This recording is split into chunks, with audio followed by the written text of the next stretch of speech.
Hi, hello, ನಮಸ್ಕಾರ. ಹೇಗಿದ್ದೀರಾ? ನಾನು ಚೆನ್ನಾಗಿದ್ದೀನಿ, ನೀವೆಲ್ಲರೂ ಚೆನ್ನಾಗಿದ್ದೀರಿ ಅಂತ ಭಾವಿಸ್ತಾ ಇದ್ದೀನಿ. ಸ್ನೇಹಿತರೆ, ಒಂದಷ್ಟು ದಿನದಿಂದ ವ್ಲಾಗ್ ಮಾಡಿಲ್ಲ. ಸೊ ಇವತ್ತು ನಾವು ಮಡಿಕೇರಿಗೆ ಬಂದಿದ್ದೇವೆ. ಮಡಿಕೇರಿಯಲ್ಲಿ ಒಂದಷ್ಟು ನಮಗೆ ಮ್ಯಾಚ್ ಇತ್ತು, ವಾಲಿಬಾಲ್. ಸೊ ಮ್ಯಾಚ್ ಆಡಿ ಒಂದಷ್ಟು ಊಟ ಮಾಡಿ ಪಾರ್ಟಿ ಮಾಡಿ ಅನ್ಎಕ್ಸ್ಪೆಕ್ಟೆಡ್ ಆಗಿ ನಾವು ವಿನ್ನರ್ ಆದ್ದು. ಸೊ ಹಾಗಾಗಿ ಒಂದಷ್ಟು ಪಾರ್ಟಿ ಇತ್ತು. ಸೊ ಹಾಗಾಗಿ ಒಂದಷ್ಟು ಸ್ನೇಹಿತರು ನಮಗೆ ಹೊಸದಾಗಿ ಇಲ್ಲಿ ಪರಿಚಯ ಆದರು. ಹಾಗಾಗಿ ನಾವು ಇವತ್ತು ಒಂದು ಫೈರ್ ಕ್ಯಾಂಪಲ್ಲಿದ್ದೇವೆ. ಗಂಟೆ ಸುಮಾರು 3 ಆಗಿದೆ. ಊಟ ಎಲ್ಲ ಮಾಡಿದ್ದೇವೆ, ಅದೆಲ್ಲ ವೀಡಿಯೋ ಮಾಡಿಲ್ಲ. ಈಗ ಒಂದು ಫೈರ್ ಕ್ಯಾಂಪ್ ಇದು ವೀಡಿಯೋ ಮಾಡ್ತಾ ಇದ್ದೀನಿ. ಪ್ರಜ್ವಲ ಕೊಡಗು. ನಾನು ಇದು ನಮ್ಮ fire camp. Hi hi hi hi hi ಪರ್ದು ಟೈಟ್.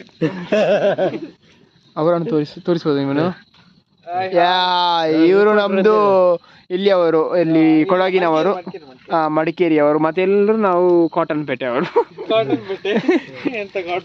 ಇದು ನಮ್ದು 3 ಗಂಟೆ, ರಾತ್ರಿ 3 ಗಂಟೆ ಈಗ ಫೈರ್ ಕ್ಯಾಂಪ್ ನೋಡಿ ಹೇಗೆ ಗುರಿತ ಅಂತ.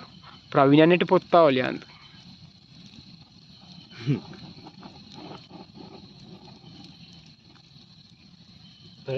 ನೋಡು ಬ್ರೋ, ಇವತ್ತು ನಾವಿಲ್ಲೆಲ್ಲ ಏನ್ ಕೂತಿದ್ವಿ ಅದೇ.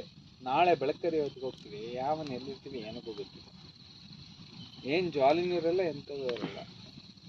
ನಾಳೆ ಎಲ್ರು ಅವರವರ ಕೆಲಸದಲ್ಲಿ ಬಿಸಿ. ಅವ್ರವ್ರ ಕೆಲಸ ಅವ್ರವ್ರ ಲೈಫ್. ಜೀವನ ಅಂದ್ರೆ ಇಷ್ಟೇ. ಇವತ್ತು ಹೆಂಗಿರ್ತೇವೆ ಹಂಗೆ, ನಾಳೆ ಹೇಗಿರುತ್ತೆ ಅಂತ ಯಾರಿಗೂ ಗೊತ್ತಿಲ್ಲ. ಏನಂತೀರಣ್ಣ? ಎಸ್, 100%. ನಿಮ್ಮ ಒಂದು ಖುಷಿ, ನಿಮ್ಮ ಒಂದು ಸಹಕಾರದಲ್ಲಿ ನಾವು ಇವತ್ತು ಫೈರ್ ಕ್ಯಾಂಪ್ ಮಾಡ್ತಾ ಇದ್ದೇವೆ. ಹೆಂಗಂತೀವಿ ಪ್ರವೀಣ? ಮಾತಾಡಿ. ಓಹೋ ಅಂತೀಯಾ? ಹಾ ಅಂತೀಯಾ?